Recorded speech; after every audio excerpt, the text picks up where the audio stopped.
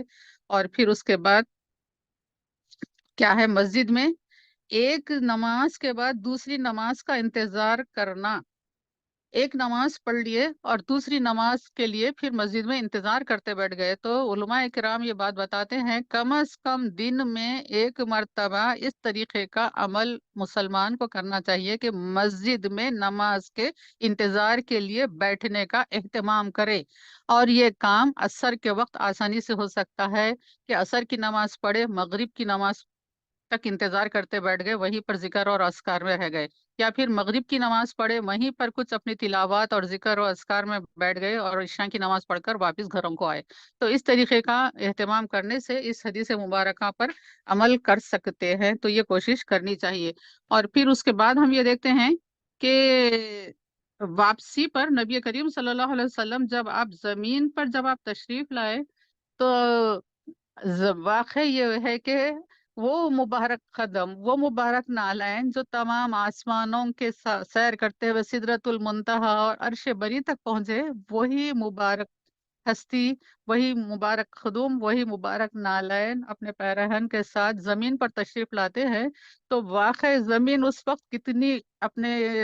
اس پر نازا ہوئی ہوگی کہ آج اس کو ان خدوم کو چومنے کا موقع مل گیا جو عرش بری جن کو چوما ہے۔ تو پھر اس طریقے سے جب آپ یہاں پر واپس تشریف لائے تو آپ نے پہلے یہ دیکھا کہ ایک لڑکی ہے جو پانی بھر رہی ہے گھڑے کے اندر، وہ پانی بھرنے کے بعد گھڑا اٹھانا چاہ رہی ہے لیکن گھڑے کو اٹھا نہیں پا رہی ہے، اٹھا نہیں سک رہی ہے وہ لڑکی۔ تو آقا کریم صلی اللہ علیہ وسلم آپ دیکھیے کہ کون سے سفر سے آ رہے ہیں، کیا کیا چیزوں کا آپ مشاہدہ کر کر آ رہے ہیں، لیکن جب آپ زمین پر آ گئے یہاں کی گراؤنڈ ریالٹی کو فوراً آپ نے دیکھا اور اس جانب اپنی توجہ دی، اس کو اس جو چیز تھی اس کو ایڈریس کرنے کی کوشش کی۔ تو یہ چیز ہے کہ ہم کو جو کوئی چیز یہاں پر دنیا میں نظر آئے اس کو دیکھنا چاہیے، اس کو حل کرنے کی کوشش کرنا چاہیے، کوئی پرابلم ہو تو اس کے اندر ہم اپنا حصہ لگائیں کہ کس طریقے سے اس کام کو کیا جائے۔ تو یہ درس نبی کریم صلی اللہ علیہ وسلم کے اس عمل سے ملتا ہے کہ آپ نے اس لڑکی کا گھڑا اٹھایا اور اس لڑکی سے پوچھا کہ یہ گھڑا تم کو کہاں لے جانا ہے، تو وہ لڑکی نے یہودی کے گھر کا پتہ بتایا کہ اس گھر کو مجھ کو یہ پانی پہنچانا ہے۔ تو آقا کریم صلی اللہ علیہ وسلم وہاں پر پانی پہنچاتے ہیں۔ تو یہ ہے ایکسپٹینس آف گراؤنڈ ریالٹی، جو چیز زمین پر ہو رہی ہے اس کو قبول کرے، اس کے لیے کام کرے۔ حضرت عمر فاروق رضی اللہ عنہ کا قول مبارک یاد آ رہا ہے مجھ کو کہ آپ نے فرمایا کہ جو اپنے عہد کے شر سے واقف نہیں رہا، یعنی کہ اس کے زمانے کے اندر جو شر چل رہا ہے، اس کے زمانے کے اندر جو فتنے چل رہے ہیں، دشمنان اسلام اس کے خلاف کیا سازشیں کر رہی ہیں، اگر کوئی مسلمان اس سے باخبر نہیں رہا تو پھر ان قریب وہ اپنے خیر کی کڑیوں کو بکھیر دے گا۔ اس کے اندر جو خیر کی بھلائیاں تھے، کڑیاں تھے، ایک چین تھی کہ کتنے ہی خیر اس کے اندر تھے، تو ایک کے بعد ایک، ایک کے بعد ایک، ایک کے بعد ایک کڑی، کیا خوبصورت قول ہے حضرت عمر فاروق کا کہ ایک ایک کر کر انسان کا ایک ایک خیر نکلتے جائے گا زمانے کے فتنے دیکھ کر۔ جیسے کہ ابھی ہم بات کر رہے تھے ہوٹلنگ کی، کس طریقے سے ایک خیر وہاں سے نکل گیا ہے کہ سنتوں کی خلاف ورزی ہو رہی ہے، کھڑے رہ کر کھانا کھا رہے ہیں، بازار میں کھانا کھا رہے ہیں، اسراف کر رہے ہیں، ایسے اوقات میں کھا رہے ہیں جبکہ کھانا نہیں ہے، ایسے اوقات میں گپ شپ ہو رہی ہے جبکہ نبی کریم صلی اللہ علیہ وسلم نے عشاء کے بعد بات کرنے سے منع فرمایا ہے۔ کتنی ان سنتوں کے خلاف آج امت کام کر رہی ہے۔ تو یہ خیر انسان کے اندر سے نکلتے جا رہا ہے، جب شر کو نہیں پہچانیں گے تو خیر اس کے اندر سے نکلتا جائے گا۔ تو اس جانب مسلمانوں کو توجہ دینے کی ضرورت ہے کہ اپنے معاشرے میں، اپنے سامنے، اپنے ملک میں، اپنے محلے میں، اپنے خاندان میں جو شر ہے اس کو پہچانے، کیونکہ تاکہ وہ اپنے خیر کی حفاظت کرنے والے بنے۔ تو اس طریقے سے نبی کریم صلی اللہ علیہ وسلم نے یہ بچی کو مدد کی اس کے پانی پہنچانے میں، اور وہ یہودی نے نبی کریم صلی اللہ علیہ وسلم کا جب یہ عمل دیکھا تو اس نے کہا، اس نے فوراً اسلام کو قبول کر لیا۔ یہ چیز ہم کو یہ بتا رہی ہے کہ ہمدردی انسان کے اندر ضرور رہنا چاہیے، اور تبلیغ کا داعیہ ہمیشہ رہنا چاہیے۔ انسان کی یہ تڑپ رہنا چاہیے کہ میرے رب کی باتیں، میرے نبی کی باتیں، میرے دین کی باتیں تمام لوگوں تک پہنچے۔ کس طریقے سے پہنچے؟ اپنے حسن اخلاق کے ذریعے۔ آپ نے یہودی کو جا کر کھٹکا مار کر یا اس کو جلسہ کر کر بلا کر اسلام کے بارے میں نہیں بتایا، بلکہ اپنے عمل کے ذریعے یہ بتا دیا کہ یہ آپ کی ہستی کیا ہے اور آپ کیا عمل کر رہے ہیں، کہ لڑکی کی آپ مدد کرنے کے لیے یہودی کے گھر آپ پانی لے کر چلے گئے ہیں۔ تو اس طریقے سے اپنے کردار کو عمدہ کرنے کی ضرورت ہے۔ ہمارے کردار نبوی کردار کے آئینہ دار بنے، کہ انسان کو دیکھ کر، مسلمان کو دیکھ کر لوگ یہ سمجھیں کہ یہ محمد عربی صلی اللہ علیہ وسلم کا غلام ہے۔ پھر اس کے بعد ہم یہ دیکھتے ہیں کہ حضرت ابوبکر صدیق کو صدیق کے لقب سے سرفرازی ہوئی، جنہوں نے نبی کریم صلی اللہ علیہ وسلم کے اس سفر معراج کی تصدیق کی۔ تو یہ بھی آپ کا عمل ہم کو دعوت دے رہا ہے، حضرت ابوبکر صدیق کا، جو بات قرآن میں آ جائے، جو بات احادیث میں آ جائے، جو بات اسوہ نبوی صلی اللہ علیہ وسلم میں آ جائے، اس کو ہم کو فوراً قبول کرنا چاہیے۔ وہ بات قبول کرنے کے لیے ہم کو اپنی عقل کے گھوڑے نہیں دوڑانا چاہیے، بلکہ فوری جذبہ اطاعت ہمارا وہاں پر جوش مارے اور فوراً ہم اس کو قبول کرے۔ جو بات بھی سیرت کے ذریعے آ جائے، جو بات بھی احادیث کے ذریعے ہمارے پاس آ جائے، اس پر فوری ہم کو عمل کرنے کی ضرورت ہے۔ اور پھر یہ جو کہ وقت اور رفتار کے بارے میں دیکھیے کہ نبی کریم صلی اللہ علیہ وسلم کا یہ جو معجزہ ہے، اللہ تعالیٰ نے نبی کریم صلی اللہ علیہ وسلم کو خاتم النبیین بنایا ہے، اور ہر نبی کو اپنے عہد کے حساب سے اللہ تعالیٰ معجزے عطا فرماتا ہے۔ تو نبی کریم صلی اللہ علیہ وسلم کا کئی کئی معجزہ ہیں۔ قرآن سب سے بڑا معجزہ ہے کہ آج تک انسان اس جیسی ایک آیت بنانے پر قادر نہیں ہوا ہے، اور آج تک قرآن اپنی اہمیت کو، اپنی تعلیمات کو انسان کے سامنے اس طریقے سے پیش کرتا ہے کہ انسان اگر اس پر عمل کرے تو ضرور اس کی فلاح ہوگی۔ حالات زمانہ جو چل رہے ہیں، قرآن کی آیتوں کو ان حالات کے تناظر میں آپ غور کر کر دیکھیے کہ کس طریقے سے ہر زمانے کی بات قرآن کے اندر بیان کر دی گئی ہے۔ ہر وقت کے لیے، مسلمانوں کے لیے وہاں پر ہدایات موجود ہیں قرآن کے اندر، کہ اگر مسلمان قرآن کو اگر تھاما ہوا ہوتا تو آج مسلمان ذلیل و خوار اور نہیں ہوتا تھا، ذلت اور رسوائی اس کا مقدر نہیں بنتی تھی۔ اور یہ دوسری قومیں جو اس طریقے سے بھوکی ہو کر ٹوٹ پڑی ہے، اس طریقے کا معاملہ مسلمانوں کے ساتھ نہیں ہوتا اگر مسلمان قرآن کے ساتھ، صاحب قرآن کے ساتھ اپنے رشتے کو صحیح رکھتا۔ تو یہ حضرت ابوبکر صدیق کا اسوہ ہم کو دعوت دیتا ہے کہ مسلمانوں، جب ہمارے آقا کچھ کہہ دیں تو اس پر من و ان تم کو عمل کرنا ہے، قبول کرنا ہے، عمل کرنا ہے، تاکہ تمہاری فلاح، تم کو فلاح نصیب ہو، کامیابی نصیب ہو۔ اور پھر وقت کے لحاظ سے دیکھیے کہ اللہ تعالیٰ ہر چیز پر قادر ہے۔ جس طریقے سے وقت کو اللہ تعالیٰ ٹھہرا دیا، وہ کتنے وقت تھا وہ اللہ ہی جانے کہ کتنی دیر کے لیے اللہ تعالیٰ نے دنیا کے وقت کو ٹھہرا دیا تھا۔ اللہ ہر چیز پر قادر ہے، یہ اللہ تعالیٰ اپنی قدرت کی ایک نشانی بتا دیا ہے۔ اور کس طریقے سے فاصلوں کو کا طے ہوا کہ مسجد حرام سے مسجد اقصیٰ، پھر مسجد اقصیٰ سے آسمانوں کی سیر، یہ سب چیزیں اور یہ فاصلوں کو کم منٹوں میں طے کروانے کا یہ عمل آج کل کچھ انسان اپنے فہم اور ادراک سے اس کو سمجھ سکتا ہے، لیکن اللہ تعالیٰ کی قدرت کے وقت کو ٹھہرا دینے کے عمل کو انسان پھر سے سوچے کہ کون ہے جو کائنات کو چلا رہا ہے، وہی اللہ ہے جس کا حکم ساری کائنات پر چل رہا ہے۔ تو یہ نبی کریم صلی اللہ علیہ وسلم جو خاتم النبیین ہیں، آپ کی امت میں، آپ کے زمانے میں، آپ کی نبوت کا دور جب چل رہا ہے، تو سائنس اور ٹیکنالوجی کا اتنا جب یہاں پر عروج ہوگا کہ اس طریقے کی چیزیں ایسی ایجاد ہو رہی ہیں، اور کئی ایسی چیزیں ایجاد ہونے کو ہے، آپ سنیں گے تھوڑے دن میں ایسی ایسی باتیں انسان دیکھے گا کہ اس کی عقل حیران اور دنگ ہو جائے گی۔ ابھی ایک بات سامنے آئی کہ انسان کے دماغ کے اندر ایک چپ لگا دی گئی ہے کہ جیسے ہی انسان کچھ بات سوچے گا تو وہ فوراً اس کو وہ عمل خود بخود اس کے اندر کمپیوٹر پہ ہو جائے گا، یا پھر اس کو روبوٹ اس کو عطا کر دیا جائے تو پھر وہ روبوٹ اس کا وہ کام کر دے گا جو اس کا دماغ سوچ رہا ہے۔ تو ایسی باتیں آ رہی ہیں سامنے۔ تو ایسی سائنس اور ٹیکنالوجی کے زمانے میں تم کو باطل فرقوں کی طرف جھکنا نہیں ہے کہ ارے اتنی یہ لوگ یہ کر رہے ہیں تو واقعی یہ کوئی قدرت ہے، نعوذ باللہ ایسی چیز نہیں ہے۔ اللہ تعالیٰ نے ہمارے نبی کو عظیم معجزہ عطا کیا، اس کے سامنے سائنس اور ٹیکنالوجی چاہے کتنی ہی ترقی کر لے، اس کے ذرے بھی مقام کو نہیں پہنچ سکتی ہے۔ یہ معجزہ ہمارے آقا کریم صلی اللہ علیہ وسلم کا ہے۔ تو مسلمانوں، مرعوبیت سے اپنے آپ کو بچاؤ، مغرب کی تہذیب کی مرعوبیت سے، سائنس اور ٹیکنالوجی کے ڈیولپمنٹ کے، اس کے ترقی کرنے کی مرعوبیت کی وجہ سے اپنے آپ کو انفیریئر مت سمجھو. تم اتنے مالا مال ہیں، اتنے مالا مال ہیں کہ تمہارے نبی حضرت محمد مصطفیٰ صلی اللہ علیہ وسلم کو اللہ تعالیٰ نے ایسا عظیم سفر عطا کیا کہ سائنس اور ٹیکنالوجی اپنی لاکھ ترقی کے باوجود بھی ایسا مثال پیش نہیں کر سکتی. تو ہم کو بہت ہی فخر اور شان کے ساتھ مسلمان اپنے عقیدے کی حفاظت کرنا ہے، عمل کرنا ہے، اور اپنے اندر احساس کمتری کو ہرگز جگہ دینا نہیں ہے، اور سنتوں پر مضبوطی کے ساتھ عمل کر کر اپنے ایمان کو مضبوط رکھنا ہے، تاکہ ہم دنیا سے جب رخصت ہوں تو ایمان ہمارا سلامت رہے اور نبی کریم صلی اللہ علیہ وسلم کی خوشنودی ہم کو حاصل ہو. اللہ ہم سب کی مدد فرمائے. السلام علیکم ورحمۃ اللہ وبرکاتہ.